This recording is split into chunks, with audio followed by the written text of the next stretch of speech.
Hello everyone, मैं महराज खान बहुत बहुत स्वागत करती हूँ आप सभी का आपके अपने यूट्यूब चैनल एल्यूरिंग शिक्षा द्वार में। उम्मीद करती हूँ सब बहुत अच्छे होंगे। और आज जो आपने पेपर दिया है बीएससी बीएड का, तो उसमें हम टीचिंग एप्टीट्यूड को सॉल्व करेंगे। यहाँ पर उसका आंसर देखने की कोशिश करेंगे और जानेंगे कि किसका आंसर क्या है। चलिए, आपने अगर पेपर दिया है तो मैच कर सकते हैं। लास्ट टाइम जो एग्जाम हुआ था बीए बीएड का, उसमें जो मैंने टीचिंग एप्टीट्यूड को डिस्कस किया था, तो उसमें जो 25 क्वेश्चन थे, 25 क्वेश्चंस के जो मैंने आंसर दिए थे वही सेम आंसर एमयू के रहे थे, उसमें कुछ भी चेंज नहीं हुआ था।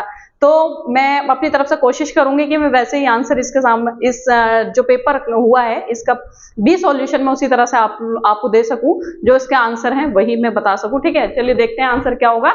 तो पहला क्वेश्चन था, विच of the following strategies can help prevent student misbehaviour in the classroom. इस पेपर में अगर आपने कीवर्ड पकड़े होंगे ना, निगेटिव पॉजिटिव, तो आपका काम हो गया होगा। मैं बार बार बोल रही थी कि निगेटिव पॉजिटिव वर्ड्स के बेस पे आपको पेपर सॉल्व करना है और इसमें आपका 20+ स्कोर चला जाएगा। तो वही है same.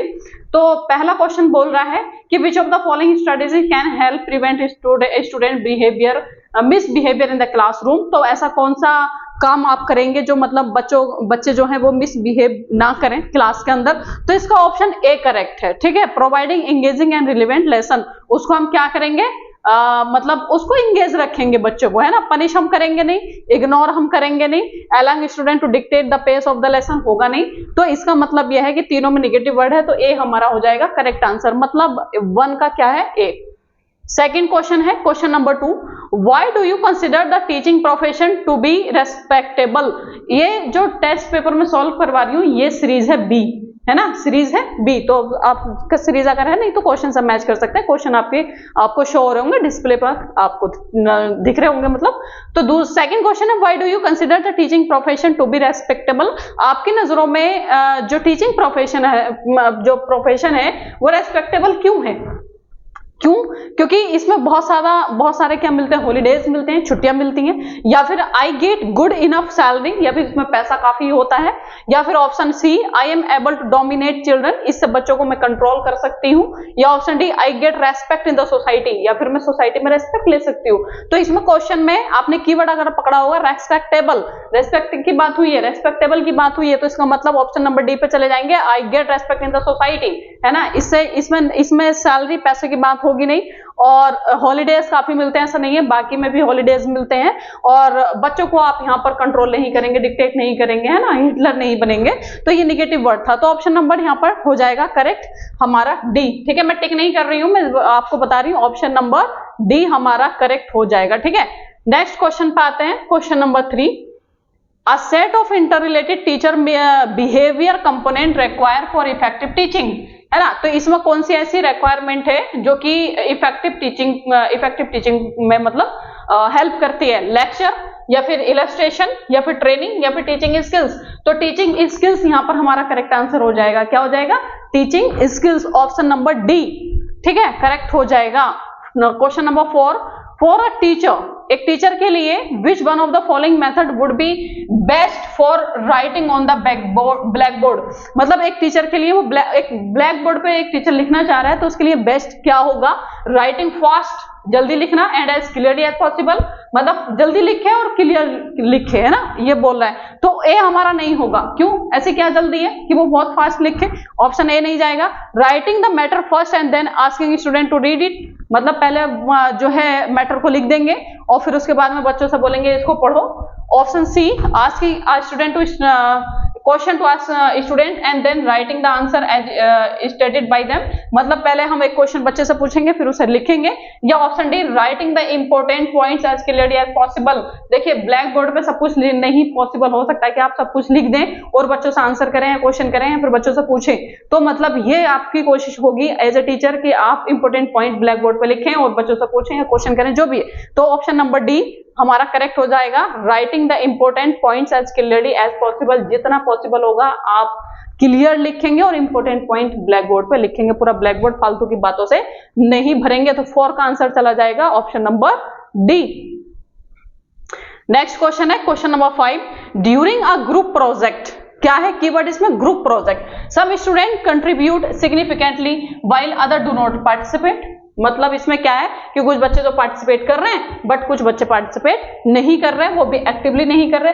What should be teacher do, एक टीचर क्या करेगा, आप क्या करोगे? Option number A, reward only the active contributor and ignore other, बाकी को इग्नोर करेंगे, जो एक्टिवली पार्टिसिपेट कर रहे हैं उनको आप क्या देंगे? रिवॉर्ड, जो कि नहीं होगा क्योंकि इसमें आप इग्नोर कर रहे हैं कुछ बच्चों को, तो ऑप्शन नंबर ए तो हमारा हो जाएगा कट।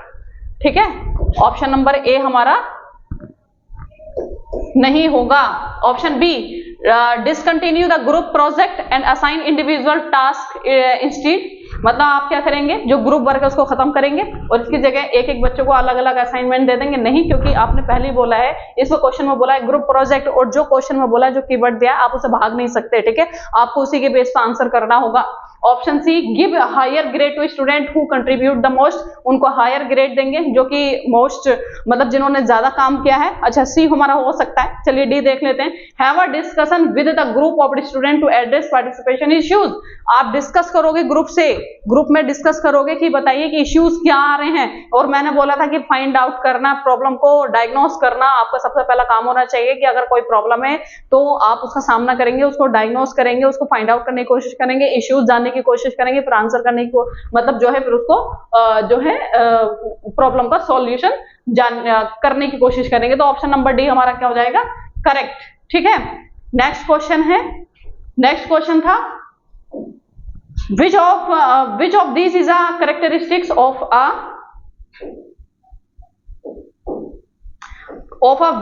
वेल फ्रेम्ड क्वेश्चन, एक वेल फ्रेम्ड क्वेश्चन की क्वालिटी क्या होती है? इट शुड बी लेंदी, ये लेंदी होता है? नहीं। ठीक है, इट शुड बी इजी, नहीं, इजी, टफ और मॉडरेट तीनों लेवल का होता है, तो जो नहीं हो सकता था उसका एलिमिनेट आप कर सकते थे। It should be relevant to the learning objective of a topic, या फिर it should have a fixed answer format such as yes और नो। तो मैंने बोला था जो क्लोज एंडेड क्वेश्चन होते हैं वो उससे हमारी ब्रेन स्टॉर्मिंग नहीं होती है, बच्चा सोच नहीं पाता, थिंक नहीं कर सकता, तो ये बच्चों को फिक्स कर देता है, और इसमें आया भी है फिक्स्ड आंसर। ठीक है, तो ये नहीं होगा, ऑप्शन नंबर बी हमारा करेक्ट हो जाएगा। It should be relevant to the learning objective of a topic, को हमारे क्वेश्चन ऐसे होने चाहिए जो कि टॉपिक से, जो हम टॉपिक पढ़ा रहे हैं उससे रिलेवेंट हो, उससे लिंक करते हो, है ना। जो हमने टॉपिक पढ़ाया उससे रिलेटेड हम क्वेश्चन पूछेंगे तो बच्चे का क्या होगा? कंसेप्ट ज्यादा क्लियर होगा, है ना। चलिए नेक्स्ट क्वेश्चन है, नेक्स्ट क्वेश्चन पूछा गया था क्वेश्चन नंबर 7। क्वेश्चन नंबर 7 पूछा था, What does student centered instruction means in the context of ideal teaching? एक आइडियल टीचिंग में स्टूडेंट सेंटर्ड क्या होता है? Option number A, ignoring student interest and need, जब स्टूडेंट सेंटर है तो स्टूडेंट ही सेंटर में होगा, और जब स्टूडेंट सेंटर में होगा, जो चीज सेंटर में होती है उसका ही बोलबाला चलता है ना, उसका ही मतलब क्या होता है, उसकी ही बातें होती हैं, तो उसी को ध्यान में रखा जाता है, उसकी नीड, उसकी रिक्वायरमेंट को ध्यान में रखा जाता है। तो हमारा ए तो नहीं होगा, इग्नोर तो वैसे हम करेंगे नहीं, वैसे भी नहीं करेंगे। Focusing slowly on teachers preference, तो इसको देखते हैं। Relying on traditional teaching method, नहीं, टीचिंग ट्रेडिशनल टीचिंग किस में चला जाएगा? टीचर सेंटर में, तो सी भी नहीं होगा। Option D, tailoring instruction as per students abilities and interest good, तो हमारा ऑप्शन नंबर डी करेक्ट हो जाएगा कि हम बच्चे का इंटरेस्ट जो होगा, बच्चे की जो एबिलिटी होगी उसके अकॉर्डिंग काम करेंगे, तो ऑप्शन नंबर बी भी हमारा नहीं होगा, ऑप्शन नंबर डी करेक्ट है। ठीक है, इसमें बहुत सारे क्वेश्चन ऐसे हैं जो आपको नोट से देखने को मिले, और मैंने जो निगेटिव पॉजिटिव जो वीडियोस कराई होंगी, अगर उन्होंने वो आपने देख ली होंगी, तो आपका यहाँ 20+ स्कोर आराम से आप करके आए होंगे, है ना। मैं ऐसी उम्मीद कर रही हूँ कि आपका स्कोर अच्छा हुआ होगा। टीचिंग एप्टीट्यूड बहुत टफ नहीं है, इसमें जो पूछा गया बहुत टफ नहीं पूछा गया। लास्ट टाइम जो एग्जाम हुआ था उससे 1-2 क्वेश्चन ज्यादा इसमें टफ है, मैं ये बात बोलूंगी, लेकिन बहुत ज्यादा नहीं है। ठीक है, question number 8, indiscipline in the classroom is an indication of, मतलब जो इनडिसिप्लिन है वो क्या दिखा रहा है? आपकी क्लास में इनडिसिप्लिन क्यों है? क्योंकि आप जो है, क्योंकि आपके जो स्टूडेंट है उनमें यूनियन नहीं है।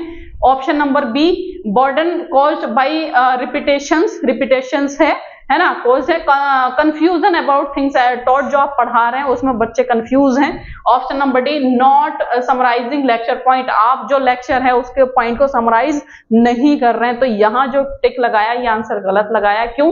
क्योंकि इसमें पूछा है क्लासरूम में आपके क्या है, इनडिसिप्लिन है, तो इसका मतलब ये नहीं कि क्लास में लेक्चर ही हो रहा होगा, हो सकता है कुछ और भी एक्टिविटी हो रही हो, है ना। तो ये हमारा आंसर तो डी नहीं होगा। लेक्चर की बात हुई होती तो हम लेक्चर पे आंसर करते, लेकिन लेक्चर की बात नहीं हुई है, ठीक है। रिपीटेशन भी नहीं, ये इसमें यूनियन नहीं है स्टूडेंट में, ऐसा भी नहीं। इसमें मतलब ये है कि आप अगर आपकी क्लास में क्या है, बच्चे शोर मचा रहे हैं, डिसिप्लिन हो रखा है ना, तो इसका मतलब है जो चीज आप पढ़ा रहे हैं वो समझ में नहीं आ रही है बच्चे की, ठीक है।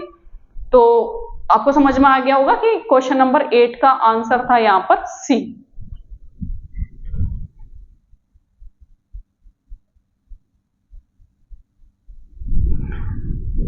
नेक्स्ट क्वेश्चन की तरफ हम देखते हैं, बढ़ते हैं। क्या था पूछा गया था, नेक्स्ट क्वेश्चन क्या पूछा गया था, क्वेश्चन नंबर 9 है ना।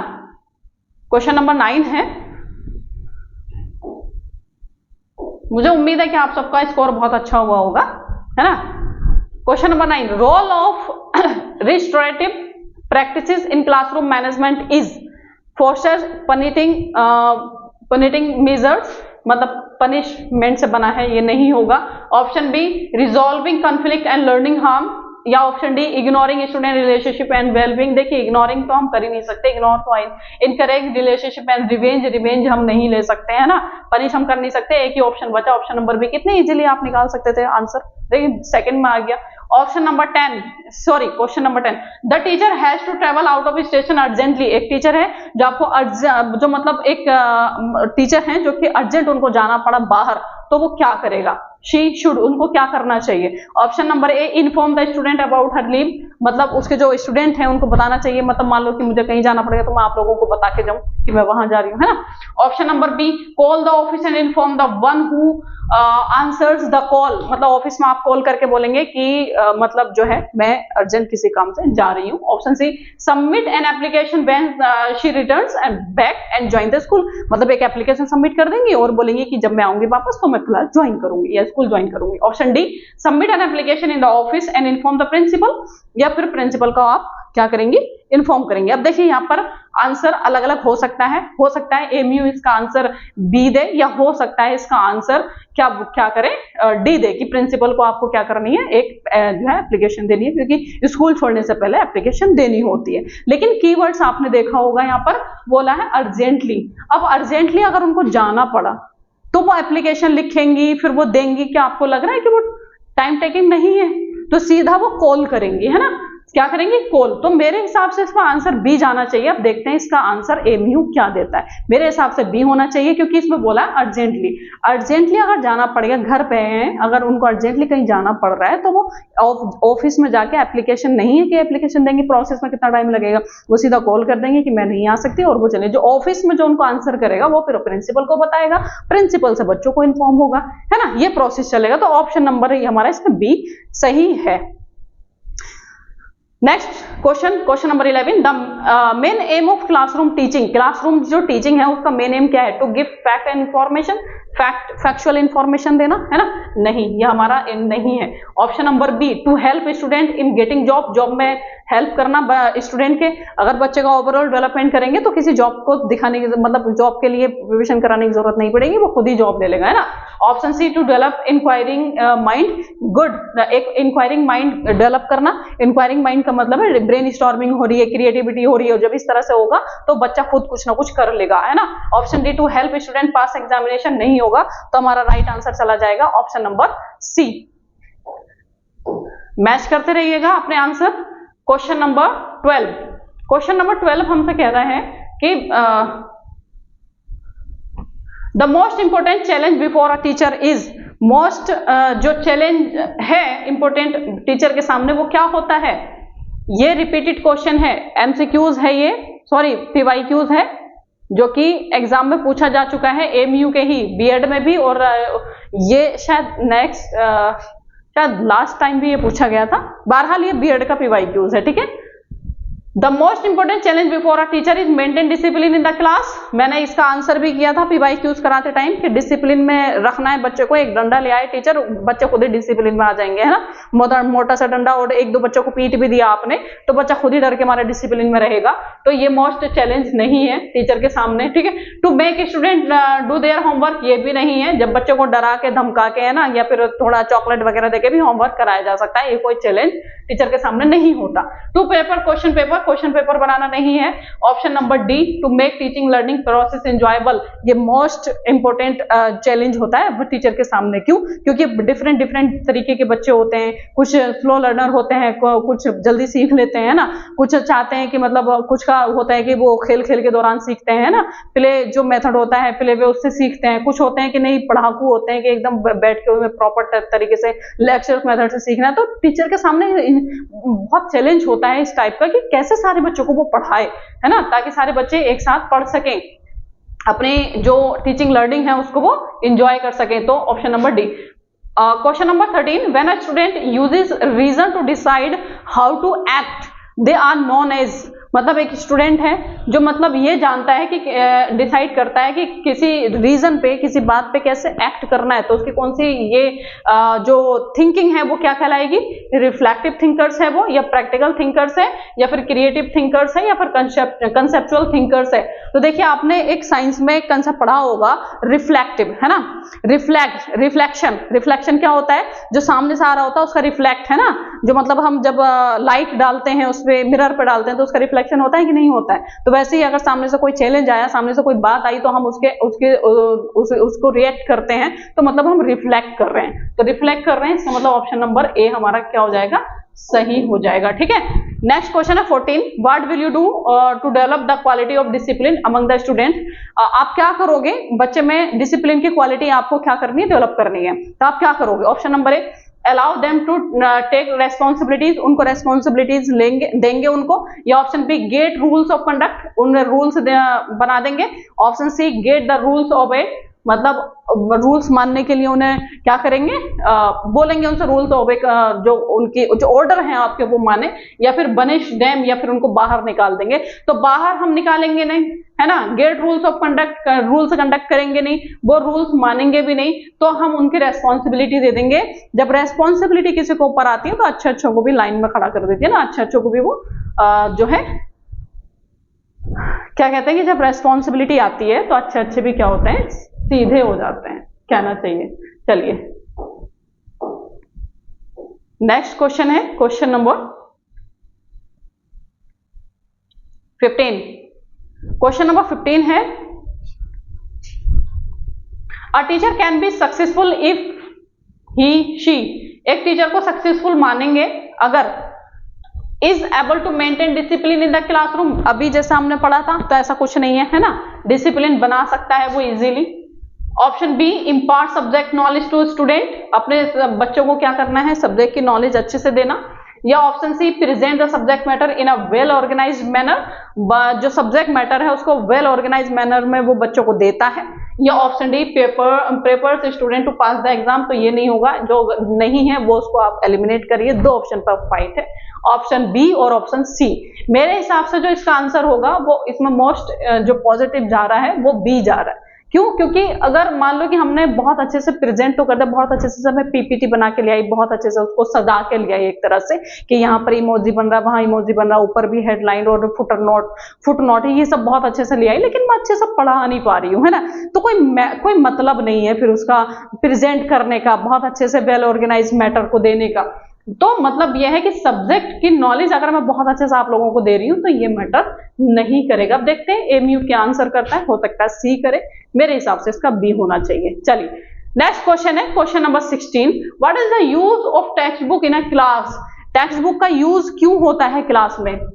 To explain ideas and concept, option B to achieve learning objective, option C to delimit what is to be taught, या option D set high standard. तो ये भी नहीं होगा और ये भी नहीं होगा, ऑप्शन नंबर ए और बी। देखिए आइडियाज और कंसेप्ट को एक्सप्लेन किया जा सकता है, टेक्स्ट बुक का ये यूज है। लेकिन हम टेक्स्ट बुक यूज करते हैं लर्निंग ऑब्जेक्टिव को अचीव करने के लिए, है ना। हमारा जो सिलेबस है उसके अकॉर्डिंग टेक्स्ट बुक बनती है और उसे हम यूज करते हैं। जो क्लास नंबर 9th में पढ़ेंगे हम 10th में नहीं पढ़ेंगे। क्यों? क्योंकि उसका जो ऑब्जेक्टिव था वो अलग था और उसका ऑब्जेक्टिव अलग है, उसका सिलेबस अलग है, उसका सिलेबस अलग है। तो जो हमारा लर्निंग ऑब्जेक्टिव है कि मान लो कि हमें ज्योग्राफी में फिजिकल ज्योग्राफी पढ़ाना है तो फिजिकल ज्योग्राफी की ही हम बुक पढ़ेंगे, है ना। बाकी हम जो है इंडियन ज्योग्राफी की बुक नहीं पढ़ेंगे। तो इसलिए जो इसका आंसर जाएगा अचीव लर्निंग ऑब्जेक्टिव, हमारा जो ऑब्जेक्टिव होता है उसके ही अकॉर्डिंग हम टेक्स्ट बुक यूज करते हैं। जो टॉपिक हमें पढ़ाने होते हैं उसी की हम टेक्स्ट बुक यूज करते हैं। चलिए question number 17, what does the term pedagogy refer to the content of teaching.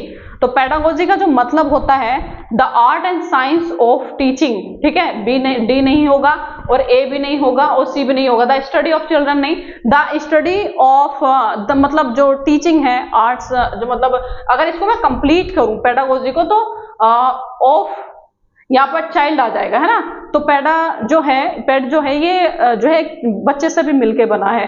तो इसलिए यहाँ पर कुछ बच्चे कंफ्यूज हो गए और उन्होंने चिल्ड्रन को देख के ये आंसर लगा दिया, लेकिन यहाँ पर ऑप्शन दिया है the study of children. Children की स्टडी करना नहीं, चिल्ड्रन की स्टडी नहीं करना, चिल्ड्रन को स्टडी कराना, है ना।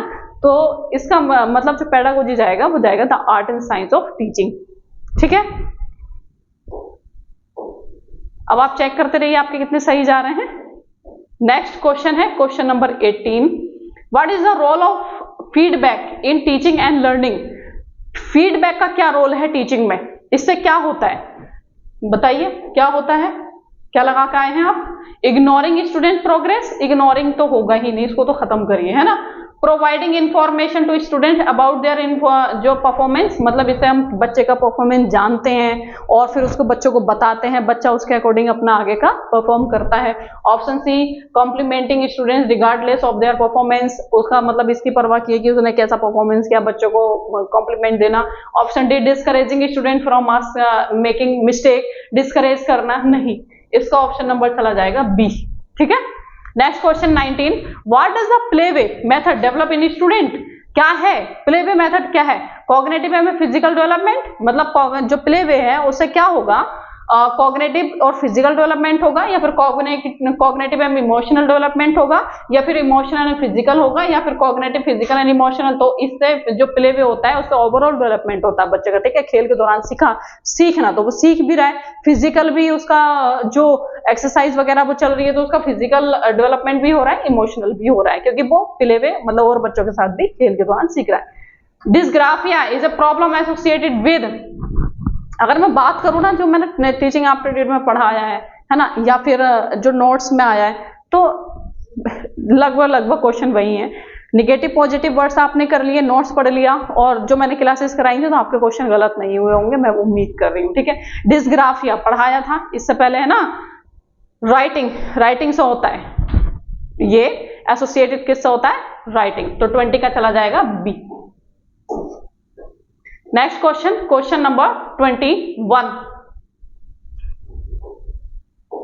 Question number 21, the most effective way of creating students interest in the subject में आप इंटरेस्ट क्रिएट करना चाह रहे हैं बच्चे का, तो उसमें एक इफेक्टिव वे क्या होगा। पनिशमेंट देना नहीं, डिक्टेट नोट्स देना नहीं, गिव एम्पल होमवर्क, बहुत ज्यादा होमवर्क देना नहीं। तो इम्प्रूव टीचिंग मेथड, इम्प्रूव करिए अपनी टीचिंग मेथड को, ऐसा टीचिंग मेथड लेकर आइए जो बच्चा इंटरेस्टिंग हो, मतलब उसमें पढ़ने के लिए इंटरेस्टेड हो और बच्चा पढ़े। चलिए question number 22, teacher uses visual aids to make learning. Option number interesting, more knowledgeable, simple, quicker, तो इसका आंसर चला जाएगा ऑप्शन नंबर इंटरेस्टिंग, ठीक है। विजुअल एड्स का मतलब जो दिखा के पढ़ाते हैं ना, अभी ये विजुअल एड्स ही यूज हो रहा है, आपको दिखा के पढ़ाया जा रहा है, या फिर कुछ वीडियो दिखा देना, है ना, कुछ क्लिप दिखा देना, कुछ कंसेप्ट सिखाया जा रहा है उसकी वीडियो दिखा देना, तो ये हो जाएगा option number 23, which of the following marks are conducive environment.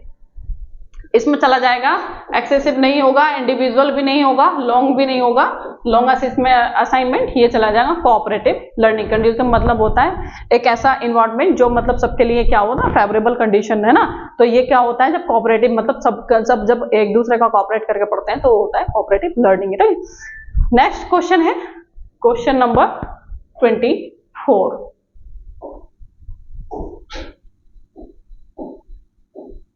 Question number 24 है, फिर 25 आ जाएगा और आप अपना स्कोर चेक कर पाएंगे कितना हुआ है। मुझे कमेंट बॉक्स में जरूर बताइएगा आपका स्कोर कितना हो रहा है। Question number 24, what is the main motive of maintaining classroom discipline. Discipline से कितने सारे क्वेश्चन है। To control and suppress students behaviour, control नहीं कर सकते, सप्रेस भी नहीं कर सकते, है ना। इंस्टिल फियर, फियर भी नहीं, डरा नहीं सकते बच्चों को।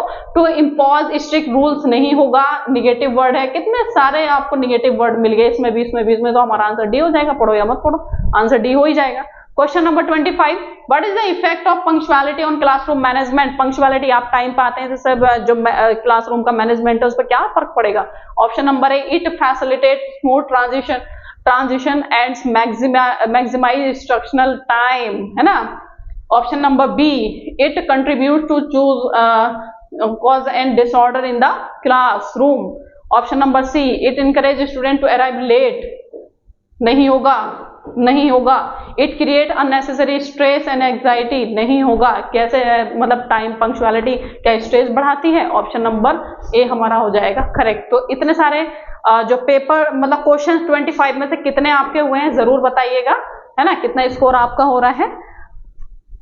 और अगर आप इसमें 20 ले गए और आपने बायो में अगर 20 के अराउंड किया होगा तो इंशाल्लाह आपका सिलेक्शन हो जाएगा। अगर इससे कम है तो आपका फिजिक्स और केमिस्ट्री में भी और इंग्लिश में भी अच्छा स्कोर होना बहुत जरूरी है, तब सिलेक्शन होगा। तो डरिएगा मत, जैसा पेपर हो गया अच्छा हो गया और स्कोर जरूर बताइएगा। और इंशाल्लाह मतलब हमारी अभी जो टीचिंग एप्टीट्यूड के आंसर की आई है, इसके बाद में आपको मिलेगी यहाँ पर इंग्लिश की भी और बाकी यूनिट की भी आंसर की आपको देखने को मिलेगी। हमारे टीचर्स आपको एक्सप्लेन करेंगे, सारे आंसर बताएंगे, ठीक है। बायो के अनस सर करेंगे, फिजिक्स का कामरान सर करेंगे और इंग्लिश की जो इंग्लिश वाले सर है कामरान सर वो करेंगे, ठीक है। केमिस्ट्री की तलहा सर डिस्कस करेंगे। तो बने रहिएगा, सब्सक्राइब कर लीजिएगा चैनल का, नोटिफिकेशन आपको मिल जाए टाइम पे और आप अपना पेपर चेक कर सके। और कमेंट बॉक्स में अपना जो कमेंट है वो जरूर, स्कोर जरूर बताइएगा और ये भी बताइएगा कि टीचिंग एप्टीट्यूड में मैं आपकी कितनी हेल्प कर पाई, ठीक है। Thanks for watching.